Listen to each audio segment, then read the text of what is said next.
అనుదినమన్న శ్రోతలకు మన ప్రభువును రక్షకుడై ఉన్న యేసుక్రీస్తు యొక్క సరిసాటి లేని మహా గొప్ప పరిశుద్ధమైన నామం నందు శుభము. నేడు 2026 సంవత్సరము మే మాసము 29వ తారీఖు శుక్రవారం నాటి ధ్యానాంశము. పంపబడి తిని దానియేలు గ్రంథము 10వ అధ్యాయము 11వ వచనమందు, దానియేలు నీవు బహుప్రియుడు గనుక నేను నీ యొద్దకు పంపబడి తిని. నేను పంపబడి తిని అని ఆ దేవదూత దానియేలునకు దేవుని యొక్క వర్తమానము తీసుకుని వచ్చుడితో పాటు దానియేలును బలపరిచి ధైర్యపరుచున్నట్లుగాను వచ్చాను. దేవదూతలు ఎవరు? వారు దేవుని యొక్క రథములు అని పిలువబడుచున్నారు. దేవుని యొక్క రథములు 10,000 కొలదిగాను 1,000 కొలదిగాను ఉన్నాయి. 68 కీర్తన 17వ వచనం.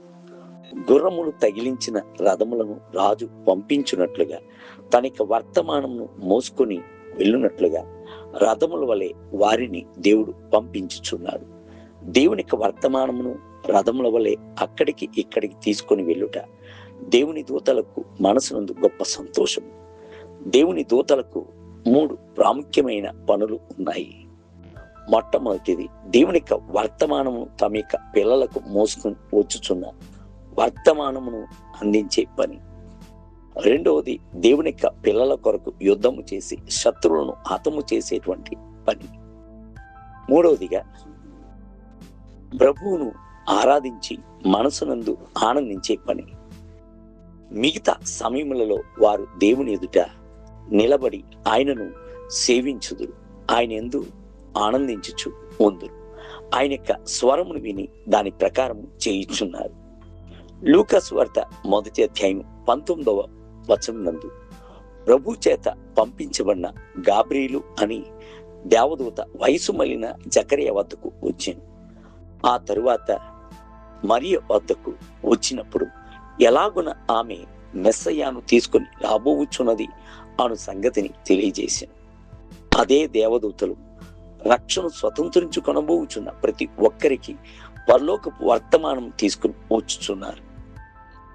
ఒక చిన్న గ్రామం నందు ఆలయ ప్రతిష్టను చేయుచున్నప్పుడు అక్కడ నిలువుగాను అడ్డముగాను విస్తారమైన చిన్ని విద్యుత్ దీపాలతో అలంకరించి ఉండేది.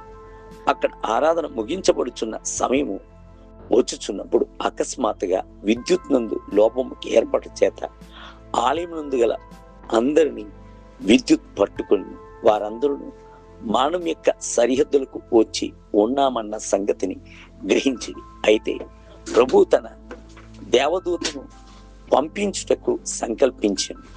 అతడు తిన్నగా దిగి వచ్చి నేను వెంటనే విద్యుత్ తీగను తెంచివేసి అక్కడున్న వారందరినీ కాపాడాను.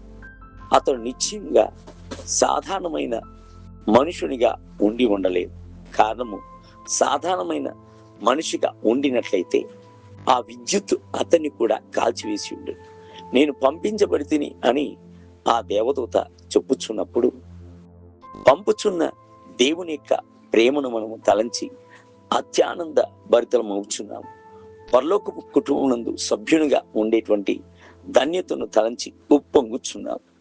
ఈ హేతువు చేత పరలోకం నందును భూమి మీదను ఉన్న ప్రతి కుటుంబం ఏ తండ్రిని బట్టి కుటుంబమని పిలువబడుచున్నదో మన ప్రభువైన యేసుక్రీస్తు యొక్క తండ్రి ఎదుట నేను మోకాలు యూని అని అపోస్తలుడైన పౌలు సూచించున్నాడు. ఎఫెసీయులకు రాసిన పత్రిక 3వ అధ్యాయం 14వ వచనం. నేటి ధ్యానమునకి అతడు మరలా నన్ను ముట్టి నన్ను బలపరిచి నన్ను బహుప్రియుడు భయపడకము, ధైర్యము తెచ్చుకొనుము. దానియేలు గ్రంథము 10వ అధ్యాయము 18 మరియు 19 వచనం. నేటి వేద పఠనము ఉదయము 2వ దినవృత్తాంత గ్రంథం 7, 8 మరియు 9 అధ్యాయం. సాయంత్రము యోహాను సువార్త 11వ అధ్యాయం 1 మొదలుకొని 29 వచనం. ప్రభు మిమ్ములను దీవించును గాక.